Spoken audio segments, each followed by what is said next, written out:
ठीक है, आपने घर से सामने जाना था ग्राउंड में क्रिकेट खेलें तो इसकी परमिशन आप किसी अपने बड़े से ले सकते थे, ठीक है, लेकिन कुछ परमिशन ऐसी हैं जो आप किसी बड़े से नहीं ले सकते, किसी खास बड़े का होना चाहिए।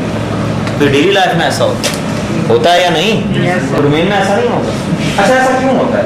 अगर ऐसा ना हो तो क्या प्रॉब्लम आ जाएगी? भाई से पूछ ले, बंदा शादी तो करनी पड़ जाएगी जी। मुझे बताएं, स्टेबिलिटी डिस्ट्रॉय होगी ना, ठीक है, कि हमारे सब घर आते हैं, उन्हें भाई बताता है यार वो शादी कर रहा है, उनकी वैल्यू नहीं रहेगी सर, वैल्यू नहीं, स्टेबिलिटी डिस्ट्रॉय हो रही है, स्ट्रक्चर डिस्टर्ब हो रहा है। तो याद रखें डिसेंट्रलाइज्ड एडमिनिस्ट्रेशन का नुकसान क्या होता है, यही नुकसान होता है।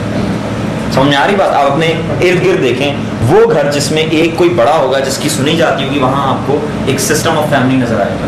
और ऐसा घर जहाँ पे कोई एक बड़ा नहीं है, हर बंदा अपनी जिंदगी गुजार रहा है, वहां पे आपको कंट्रोल नहीं नजर आएगा, सिस्टम नहीं नजर आएगा। ठीक है, समझ में आ रही बात? तो कंट्रोल के लिए जरूरी है कि एक सेंट्रलाइज्ड बॉडी मौजूद है। इसलिए एडीएस को स्टेबल रखने के लिए जरूरी था कि इसमें भी कोई मास्टर सॉर्ट ऑफ चीज होती, तो वो बनाई गई है, उसको आपने अंडरस्टैंड करना है। स्कीमा मास्टर भी हो गया, डोमेन नेम मास्टर भी हो गया।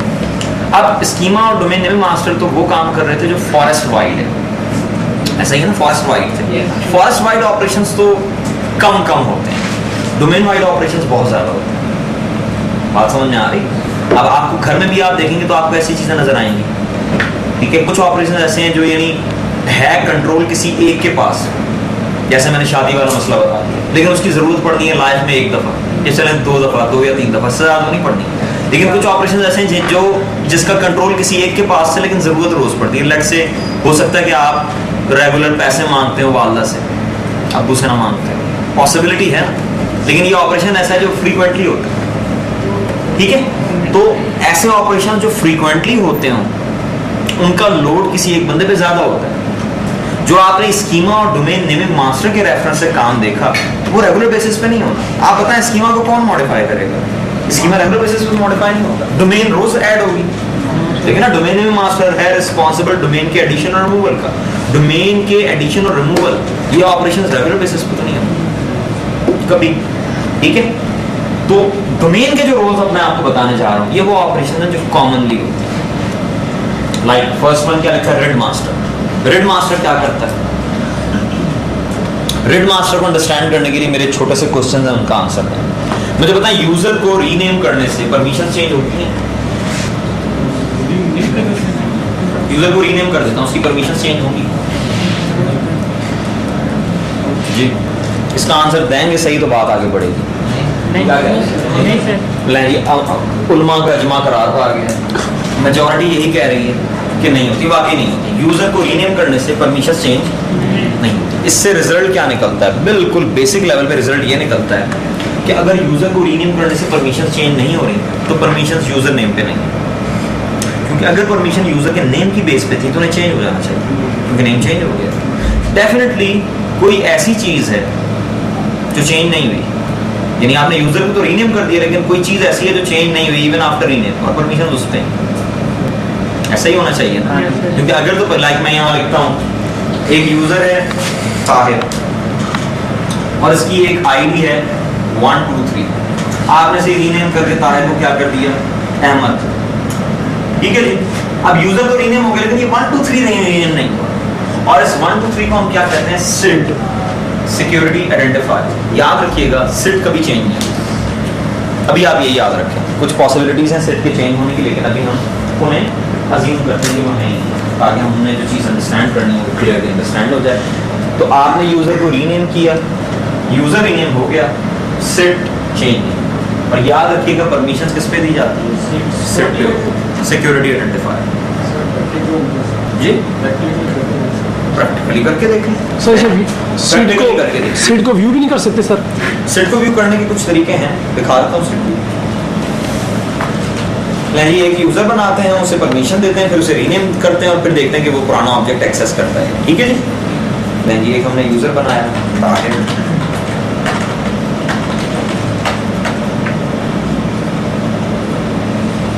जी ये ताहिर साहब बन गए हैं और इनको हम ऐड करवाते हैं बैकअप ऑपरेटर में। इनको हम डी ड्राइव पे एक फोल्डर बनाते हैं टेस्ट का, और इस फोल्डर पे जाके हम ताहिर को क्या देते हैं, परमिशंस देते हैं। सिक्योरिटी में जाते हैं, ऐड करवाते हैं ताहिर को, और ताहिर को मैंने फुल कंट्रोल दे दिया, ठीक है जी। और एक और फोल्डर बनाया test1 के नाम से, इसमें मैं ताहिर को क्या करूँगा, डिनाई एक्सेस करूँगा, ठीक है ना। मैं चेक करना चाहता हूँ, ताहिर को ऐड करवाया, ताहिर को मैंने क्या कर दिया, डिनाई। बात क्लियर होती है। ताहिर को एक फोल्डर पे डिनाई है test1 पे, और दूसरे पे अलाउ है जो कि डी ड्राइव पे पड़े हैं। अब हम लॉग ऑन करवाते हैं ताहिर को,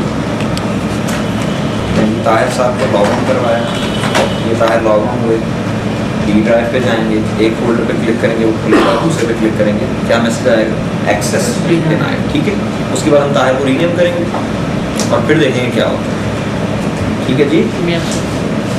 और एंटिसिपेट हम क्या कर रहे हैं, क्या होना चाहिए, कुछ नहीं होना चाहिए, जो ऑपरेशन ताहिर पे है वही अहमद पे भी रहना चाहिए। ये जनाब टेस्ट पे क्लिक किया, खुल गया, test1 पे क्लिक किया, मैसेज आ गया, ठीक है। अब लॉग ऑन किया एडमिनिस्ट्रेटर को,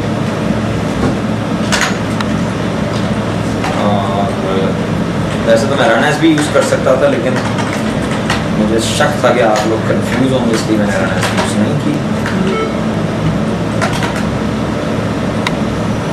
नहीं, ये ताहिर है, इसको मैंने किया रीनेम, किधर है रीनेम, और रीनेम करके इसका नाम मैंने रख दिया अहमद,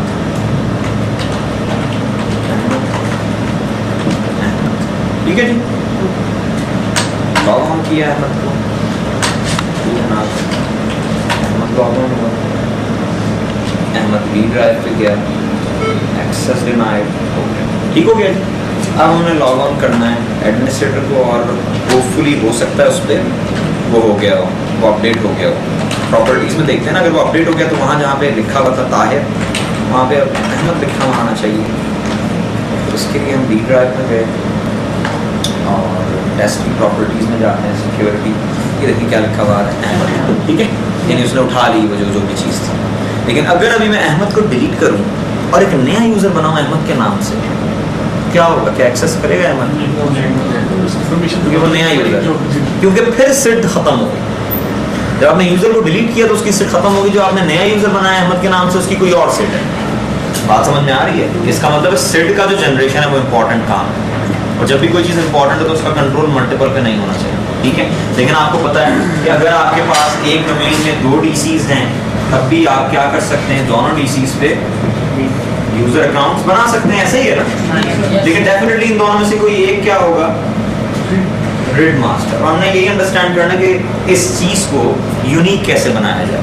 देखिए मुझे एक बात बताएं, जब भी आप यूजर बनाएंगे सिड जनरेट होना है, जी सर, ठीक हो। सिड जनरेट किसने करना है, डीसी, ये मतलब है ना, सिड डीसी ने जनरेट करना है। इस डीसी पे बनाएंगे, थोड़ी देर के लिए अज्यूम कर लें, अगर ये दोनों अपनी मर्जी से सिड जनरेट करें तो डुप्लीकेशन का चांस है ना, चांस। मैं यहाँ पे 2 लोगों को बिठा देता हूँ, मैं इनसे कहता हूँ आप भी एक नंबर बोलें, आप भी एक नंबर बोलें, ठीक है। यानी ये कागज पे लिख दें कोई नंबर, इनसे कहता हूँ आप भी लिखें। 1 दिन बाद हो, 1 मिनट बाद हो, 1 साल बाद हो, या 1000 साल बाद हो, चांसेस तो है ना कि दोनों सेम नंबर लिख दें, डुप्लीकेशन का चांस है ना। लेकिन अगर मैं कहूँ कि आप दोनों ने जो भी नंबर लिखना है इनसे पूछ के लिखना है, और आपने ख्याल रखना है कि डुप्लीकेशन ना हो, फिर नहीं होगी ना डुप्लीकेशन। तो वही रिड मास्टर यही काम करता है। सबसे पहले तो आप जो सिड है उसका फार्मूला नोट कर लें कि ऑब्जेक्ट की जो सिड है उसका फार्मूला ये है, domain ID plus RID relative ID. समझ में आती बात। और रिड मास्टर का जो ताल्लुक है वो सिर्फ इस पोर्शन से, ठीक है। अब लेट से आपके पास ये 3 डोमेन कंट्रोलर्स हैं, रिड मास्टर क्या करेगा, इससे भी और इससे भी ब्लॉक्स ऑफ रिड देगा। क्या देगा, blocks of RID. Most probably 500 इधर देगा, 500 आईडीज देगा। यानी 500 आईडीज का मतलब क्या, 500 ऑब्जेक्ट्स बन सकते हैं जो जिनको रिड, जिसमें रिड की जरूरत हो। ऐसे 500 ऑब्जेक्ट्स बन सकते हैं जिसमें रिड इन्वॉल्व हो। समझ में आती बात। और जब वो ऑब्जेक्ट पूरे हो जाएंगे, ले बल्कि प्रैक्टिकली ऐसा होता है कि जब इस पे 200 रह जाती हैं ना, तो दोबारा जाता है, कहता है यार मेरे पास 200 आईडीज रह गए, तो दोबारा 500 पूरी कर दो। समझ में आती बात। अल्टीमेटली दोनों पे 500 आईडीज रहेंगी। कोई प्रॉब्लम, ठंड हो गई, जबरदस्त मसला हल हो गया, ठीक है। हाँ बोले, देखो ये रिड मास्टर है ना, ये ब्लॉक्स ऑफ रिड दे रहा है। तो देखो ऑब्जेक्ट यहाँ आप यूजर अकाउंट बनाते हैं तो उसके लिए सिड जनरेट हो रही है, ठीक है, सिड का वो फार्मूला है, रिड चाहिए इसे, तो रिड ये खुद नहीं देगा, कोई ना मैंने यहाँ एग्जांपल दिया, रिड ये जो उसने दिया उन्हें यूज करेगा, ठीक है। जब रिड इसकी खत्म होने लगेंगी दोबारा कांटेक्ट करेगा, दोबारा दे देगा। तो क्योंकि हर डोमेन में एक रिड मास्टर है, इसलिए डुप्लीकेशन का चांस है। लेकिन ये तो हो सकता है कि एक और डोमेन हो, यहाँ पे अलग रिड मास्टर, ये हो सकता है कि दोनों RID master same number generate कर, हो सकता है, क्योंकि ये रिड मास्टर उससे नहीं पूछ रहा मसला, लेकिन नहीं आएगा वो, अब आपने बताना क्यों नहीं आएगा। एक डोमेन का रिड मास्टर, दूसरे डोमेन का रिड मास्टर, दोनों सेम रिड जनरेट कर सकते हैं, आपने रहना खामोश, क्योंकि आगे लेक्चर पढ़ चुके हैं, बंदे मुझे याद रहते हैं यार, स्टूडेंट हैं सारे याद रहते, मसला नहीं आएगा उसकी वजह से। डोमेन आईडी चेंज होगी, शाबाश, ठीक है। देखें अगर इसने रिड जनरेट की ABC, फॉर एग्जांपल इसने भी जनरेट कर दी ABC, तो ये पूरी की पूरी तो सेट है ही, यहाँ पे इसकी डोमेन जमा होनी है, यहाँ पे इसकी डोमेन जमा होनी है, सिड जो है वो खाली रिड पे थोड़ी बेस कर रही है, अगर फार्मूला ये होता फिर मसला बनना था, लेकिन फार्मूला ये है कि साथ में क्या चीज प्लस हो रही है, डोमेन आईडी दोनों की डिफरेंट हो, मसला खत्म हो गया, ठीक है। तो रिड मास्टर की रिस्पांसिबिलिटी क्या है, it allocates blocks of RID to other domain controllers, ठीक है। रिड मास्टर क्या करता है, allocates blocks of, allocate blocks of read ID, blocks of read to other domain controllers.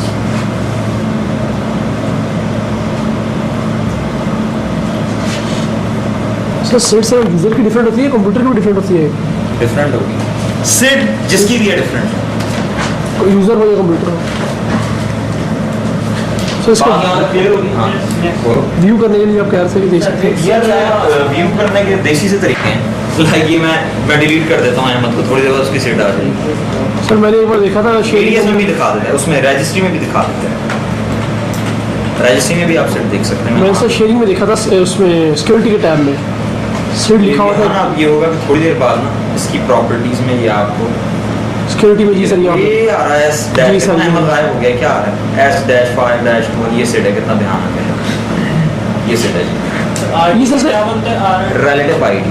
Sir इसे किया क्या, अकाउंट अननोन क्यों दे रहा है, वो पिछले को याद कर रहा था जो हमने डिलीट किया, हाँ और वो हमने डिलीट कर दिया, उसकी सीडी यहाँ पे शो करवा रहा है, यहाँ अहमद आ रहा था, जी सर। अब अकाउंट अननोन और वो आ रहा है, सवाल इससे ज्यादा एक और तगड़ा है तुमने किया, ठीक है, मैं भी नहीं बताऊंगा, बता दें सर, करेंगे बात इसमें, नहीं अभी वैसे भी इररिलेवेंट हो जाएगा, याद रखना किसी और को डिस्कस कर लेंगे, नहीं याद रहेगा सर, ये यहाँ जो दिखा रहा है नहीं याद रहेगा, मैं तुम्हें बताता हूँ, ये यहाँ दिखाने का कोई मकसद है,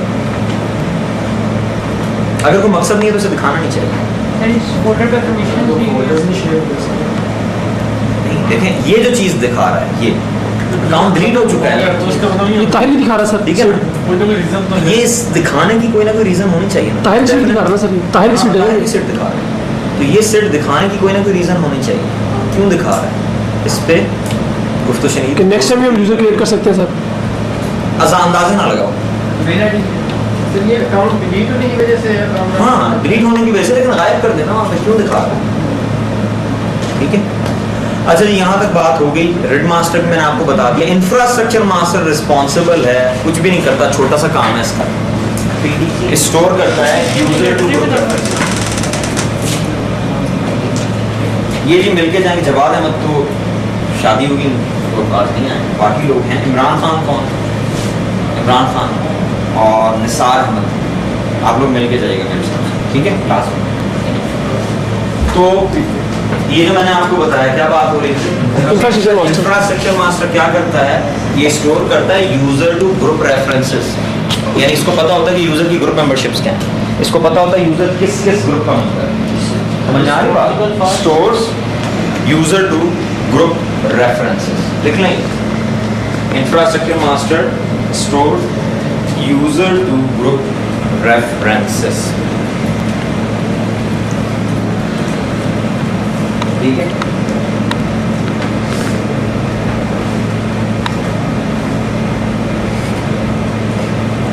Infrastructure master is responsible for store user responsible पूरी मारे store user group references, ठीक हो गया। आखिरी और सबसे ज्यादा इंपॉर्टेंट PDC Emulator, ठीक है। पीडीसी एमुलेटर जो है, इसको समझने के लिए मैं थोड़ा सा आपको जरा हिस्टोरिकल चीज बताता हूँ। पुराने एक लेगेसी ऑपरेटिंग सिस्टम पे बात करते हैं। NT4 का तो नाम सुना होगा जी सर। आपको पता है NT4 में स्ट्रक्चर जो था ADS का, ADS होती नहीं थी NT4 में, there wasn't anything like ADS। NT4 में सिंपल SAM डायरेक्टरी डेटाबेस होता था, ठीक है। NT4 में डोमेन बनती थी ड्यूरिंग इंस्टॉलेशन, यानी इसको आपने इंस्टॉल किया ना ऑपरेटिंग सिस्टम, तो इंस्टॉल करते हुए आपको सर्वर का स्टेटस बताना पड़ता था। 3 स्टेटस होते थे, एक होता था PDC, एक होता था BDC और एक होता था मेंबर सर्वर।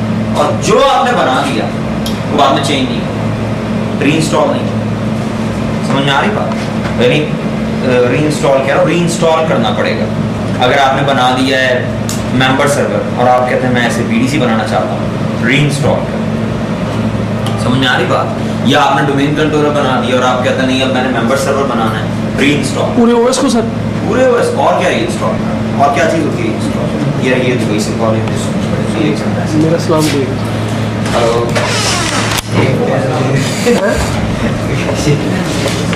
ओए ओए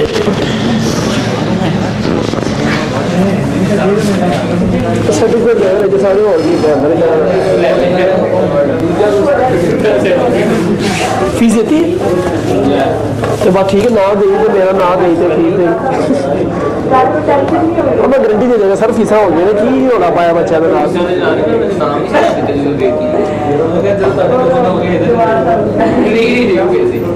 और सर्टिफिकेट मिल गए कितने उसे वास्ते बता रहे हो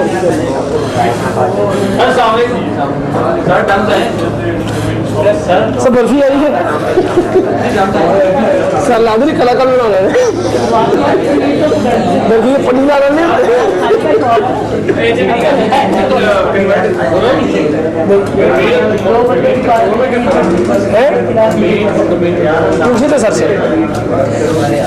सर से क्वेश्चन कीजिएगा सर, सर्वर सर्विस में और वर्क स्टेशन सर्विस में डिफरेंस बता दें, वो इसके अंदर रिकॉर्ड हो जाएगा, पता है आपको क्या सर? सर्वर सर्विसेज और वर्क स्टेशन सर्विस आती नहीं है सर, कहता है एक कान होते हैं वो आपको बताएंगे थ्योरी करने, एक कान होती है एक जुबान होती है उनसे आप बता देंगे क्या सर वर्क स्टेशन सर्विस और सर्वर सर्विस का फायदा क्या है, थोड़ा सा बता देंगे। थोड़ा सा पूछने करें सर, आप लोग सीधे ना आवा वही सर ये क्या बात है।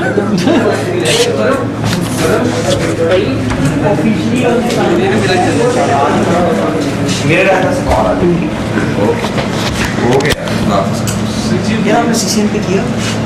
पढ़ा हुआ है, पेपर नहीं दिए जी? डोमेन कंट्रोल क्या हो गया, ये कैसा सवाल? देखो डोमेन तो लॉजिकल बाउंड्री है। डोमेन कंट्रोलर वो होता है जिसकी वजह से वो एनवायरनमेंट एग्जिस्ट कर रहा है, ठीक है। डोमेन कंट्रोलर अगर नहीं, जिस तरह कहते हैं ना, जिस एक घर है उसमें जनाब को बढ़ा नहीं रहा तो वो घर खत्म हो गया, तो डोमेन कंट्रोलर की वजह से डोमेन बनती है और डोमेन कंट्रोलर की वजह से डोमेन खत्म हो जाता है। लेकिन डोमेन कंट्रोल, आप एक बात बताएं, जिसकी मैं एग्जांपल सिंपली ये देता हूँ कि आप घर से बाहर चले जाते हैं, पाकिस्तान से बाहर चले गए, ठीक है, और आप शादी कर रहे हैं, एग्जाम्पल ये बनती है, तो आप कॉल करके अपने फादर से परमिशन लेंगे। उसकी वजह क्या है? उसकी वजह ये है कि आप फिजिकली तो दूर चलेंगे लेकिन आप अभी उसी डोमेन के अंदर हैं जिसका कंट्रोलर मौजूद है और वो डिसीजन देगा, उसका जो फैसला है वो फाइनल है। तो डोमेन कंट्रोलर वो है जो डोमेन को कंट्रोल कर रहा है। और डोमेन क्या है? वो लॉजिकल ग्रुपिंग है, फिजिकल ग्रुपिंग आप कह ही नहीं सकते। लॉजिकल ग्रुपिंग इसलिए कहते हैं वो तमाम एंटिटीज जो उस डोमेन कंट्रोलर के कंट्रोल के अंडर हैं उनसे मिलके जो कुछ बन रहा है वो डोमेन। समझ में आ रही बात? ये लाइक मैं कहता हूँ एक घर है, उसमें 4 भाई हैं और माँ बाप है, 4 भाई मुल्क से बाहर चले जाते हैं, उन्होंने जो करना फिर भी परमिशन ले रहे हैं कॉल करके। वजह क्या है? डोमेन अभी भी उनकी एक ही और उसका डोमेन कंट्रोलर मौजूद है, उससे परमिशन उन्हें लेनी पड़ेगी, ठीक है। तो डोमेन कंट्रोलर वो मशीन है जो डोमेन को कंट्रोल कर रही है और domain logical collection of objects, ठीक है, जो कंट्रोल हो रहे हैं उस डोमेन कंट्रोलर के, ठीक है। अच्छा जी, बात क्या हो रही थी, हम क्या बात कर रहे हैं? Infrastructure master. इंफ्रास्ट्रक्चर मास्टर जो है इसके पास यूजर टू ग्रुप रेफरेंसेस होता है। नहीं, इंफ्रास्ट्रक्चर मास्टर नहीं, मैं आपको बता रहा हूं कोड में जब आप डीसी इंस्टॉल करते हो तो ये स्टेटस आता है, ठीक है, पीडीसी, बीडीसी और मेंबर सर्वर। पीडीसी एक होता है, प्राइमरी डोमेन कंट्रोलर। और 94 में डोमेन बनती कब थी? जब पीडीसी इंस्टॉल होता था। जब तक पीडीसी इंस्टॉल नहीं हो डोमेन नहीं बनी। आपने डोमेन इसमें सर्वर इंस्टॉल किया 94 का सर्वर, ड्यूरिंग इंस्टॉलेशन उसने आपसे पूछा कि क्या बनाना है, पीडीसी बनाना है, बीडीसी बनाना है, मेंबर सर्वर। आपने कहा बीडीसी, वो आपसे कहा बताओ डोमेन कौन सी है जिसका बीडीसी बनना है। जिस तरह हम नहीं बनाते एडिशनल डोमेन का। जी सर। आपने कहा मेंबर सर्वर, वो कहेगा डोमेन बताओ जिसके मेंबर बनना है। लेकिन आप कहेंगे बीडीसी, तो वो कहेगा नाम रखो, नई डोमेन बन रही है उसका नाम रखो। समझ में आ रही बात? यानी 94 के केस में पीडीसी क्रिएट करता था डोमेन, उसके बाद उस पीडीसी को असिस्ट करने के लिए अगर उस पर लोड ज्यादा तो आप क्या लगाते थे? बीडीसी। पीडीसी एक ही होता था। इतनी बात क्लियर होगी? उसके बाद जितने भी आप लगाएंगे वो सारे क्या होंगे? बीडीसी। अब आपने, मैं कहता हूं ये पीडीसी था 94 का, ये बीडीसी 2000 रिलीज हुई। आपने माइक्रोसॉफ्ट से पूछा कि इजीएस्ट वे क्या है अपग्रेड करने का। माइक्रोसॉफ्ट ने कहा पीडीसी पे सर्वर इंस्टॉल कर दो 2000 का या 2003 का। तो डीसी होता है अपग्रेड डीसी में, तो डीसी होता है ना, वो नए वर्जन के भी डीसी में अपग्रेड होता है। आपने इस पे क्या चलाया? सर्वर का सेटअप चलाया। ये क्या बन गया? Domain controller. किसका? 2000 का। अब 94 में याद रखें जो बीडीसी था ना, उस पर राइटेबल कॉपी नहीं होती थी, उस पर कौन सी कॉपी होती थी? Read only. तो जब आप मॉडिफाई करते थे इसे, इस पे आप बैठ के चेंजेस कर सकते थे, लेकिन कॉपी कौन सी होती थी? Read only. तो चेंजेस कैसे होती थी? पीडीसी पे जाके, यानी वो कांटेक्ट करता था पीडीसी पे। अगर तो पीडीसी ऑनलाइन है तो वो चेंज करने देता था, और अगर पीडीसी ऑनलाइन नहीं है तो चेंज नहीं करने देता, क्योंकि रीड ओनली था ना। बात समझ में आ रही है? तो अब आपने इसे तो कर दिया 2000 में कन्वर्ट। ये जो बीडीसी है ये ढूंढने नहीं जाएगा पीडीसी। समझ में आ रही बात? तो ये एक्ट करेगा, ये उसे कहेगा मैं तुम्हारा पीडीसी। ठीक है? तो पीडीसी एमुलेटर का पहला काम क्या है? इसके 4 काम है। पहला काम आपको बता रहा हूं कि एक्ट करता है as a PDC. It act as a PDC for Windows NT BDC. यानी विंडोज एंटी के जो बीडीसीज हैं, ठीक है, उनका जो पीडीसी है वही है it act as a PDC for Windows NT BDC. इसका पहला काम जो है वो एंटी रिलेटेड है, लेकिन that is not the only task that PDC emulator does. और इसीलिए अगर आपके एनवायरनमेंट में एंटी4 नहीं है, even then you need PDC emulator. तो ये तो एक बात है ना, अभी 3 बातें रहती हैं। तो बाकी 3 बातें क्या हैं? दूसरी बात है पासवर्ड जब आप चेंज करते हैं ना, तो उस वक्त भी पीडीसी एमुलेटर की जरूरत है। पीडीसी एमुलेटर की वजह से वो पासवर्ड जो है उसके चेंज होने की इंफॉर्मेशन बहुत जल्दी सबको मिल जाती है। पानी तो ला करते हैं, सिर्फ उससे ना बस ले आना, वैसे ना करना। पासवर्ड कैसे चेंज करते हैं? जब आप पासवर्ड चेंज करते हैं तो आपकी रिक्वेस्ट किस पे जाती है? पीडीसी एमुलेटर पे। तो आप लिखेंगे minimize password change latency. Latency होती है डिले। सर्वर का पासवर्ड सर? नहीं, अपना यूजर पासवर्ड। सर्वर का कौन सा पासवर्ड होता है? कैसा बोंगा वो? सर वही मैं पूछ रहा था, पासवर्ड कौन सा? किसका पासवर्ड होता है बताओ मुझे? किसका होता है पासवर्ड? यूजर नहीं। कभी तुमने देखा यहाँ से सर्वर जा रहा पीछे फोटोकॉपियर के पास लॉग ऑन होने के लिए? पासवर्ड हमेशा यूजर का होता है यार। ठीक है सर। यूजर के पासवर्ड की बात होगी। Minimise this. ये एडिटिंग कर देंगे ना यहाँ से। नहीं, अगर वीडियो को चाहते हो कि लाइव रहे तो फिर एडिटिंग तो नहीं बनती। सर मजाक कर रहा हूँ, दिल पे लगा लिए सर। नहीं, मैंने दिल पे क्या लगा? सर मैं असलों से जीत हूँ। मेरा एक कज़न था, उसकी शादी हुई, तो वो जब आके बैठा ना गली में, तो उस गली में वाले सोफे पे बैठ रहा, तो जैसे ही वो बैठा ना ठा गिरा, वो उसी तरह रिकॉर्ड हो गया। तो बड़ी उसने लड़ाई की थी, लेकिन वो ना एडिट हमने नहीं होने दिया। वो उसी तरह बाद में खैर उसने एडिट करवा लिया था, लेकिन वो उस तरह पीछे हो रहा है बैठने के लिए, वो गिरा पूरा सोफा हिल गया। सर यूट्यूब में एक मूवी देख रहा था, वो दूल्हे को ना गाँव में कहा कि तू घोड़ी पे छाल मार, उसने घोड़ी पे छलांग लगी, पली साइड में निकल गया। इतनी स्पीड में आया वो। अच्छा जी, minimise this password change latency हो गया। तो ये लेटेंसी क्या मतलब? देखो, लेटेंसी का मतलब होता है डिले। लेटेंसी होती है डिले। अगर आप कहेंगे ना कि लेटेंसी रेट हाई हो गया, जिस तरह नहीं कहते literacy rate, latency rate high है इसका मतलब क्या? डिले बहुत ज्यादा है। तो लेटेंसी रेट कम है इसका मतलब डिले कम है। तो ये मिनिमाइज कर रहा है किससे? पासवर्ड को चेंज करने से जो लेटेंसी आती है ना, देखो पासवर्ड आपने चेंज किया, अब ये इन्फॉर्मेशन सारे डीसी पे जानी चाहिए, ठीक है? तो वो जो पासवर्ड जब आप चेंज करते हैं तो वो सबसे पहले किस पे जाती है रिक्वेस्ट? पीडीसी एमुलेटर पे, और वो फॉल्स सबको बता देता है। अदरवाइज क्या हो, 1 बाय 1 सब पे रिक्वेस्ट जाए, तो सिंक्रोनाइज होने में टाइम लगेगा।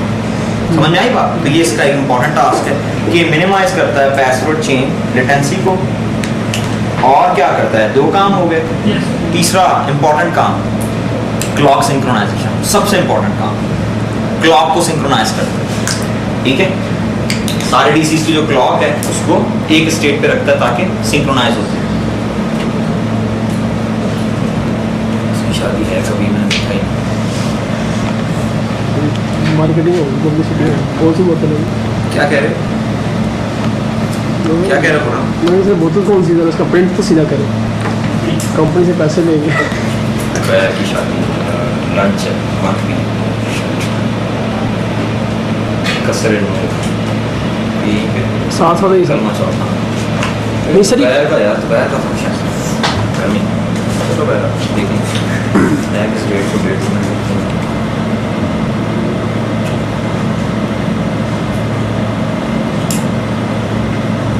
किधर है तारीख? 5 अप्रैल RSVP के ऊपर होगी, 5 अप्रैल यानी संडे बनेगा। इसका मतलब जाना पड़ेगा, बहाना नहीं चल सकता। कार्ड में देखने वाली चीज़ होती है RSVP। क्या कार्ड में सबसे चीज़ देखने होती है RSVP, लंबे लंबे नाम लिखते हैं, राणा फला, गुजर फला, जट जी। इसमें कौन से लिखे हैं सर?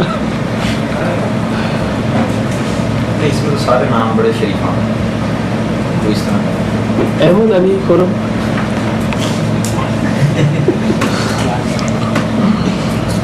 बड़ा इशू होता है RSVP में नाम जी सर। उसके आने, किसी की बड़ी फैमिली होगा लड़ाई झगड़े हुए थे, आते ही नहीं शादी की इसी वजह से। तो बस और फैमिली मेंबर्स लिखना जानते हैं। अच्छा जी, ये बात भी हो गई, एक काम रह गया वो लिख लें। तो ये टास्क हमारे 3 टास्क आपको लिखवाए हैं।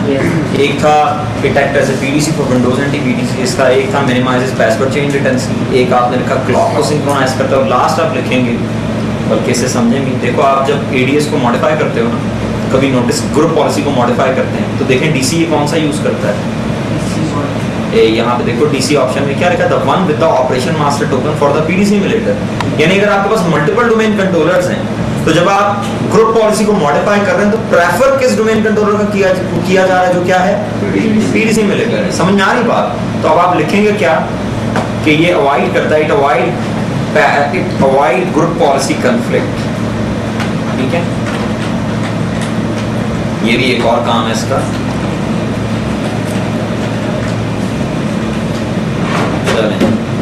ओके जी, खुदा हाफिज़, जा सकते हैं बाकी बात इंशाल्लाह कल हम इसको सीज और ट्रांसफर करके अगला लेक्चर स्टार्ट कर देंगे। अब छुट्टी नहीं कीजिएगा क्योंकि आपकी स्लॉट में एक नई क्लास शुरू होने वाली है, इसलिए मैं चाहता हूँ एज अर्ली एज पॉसिबल आपका आयजा और ये ख़त्म हो जाए ताकि जब आपकी क्लास जो है वो ऑल्टरनेटिव डेज पे जाए।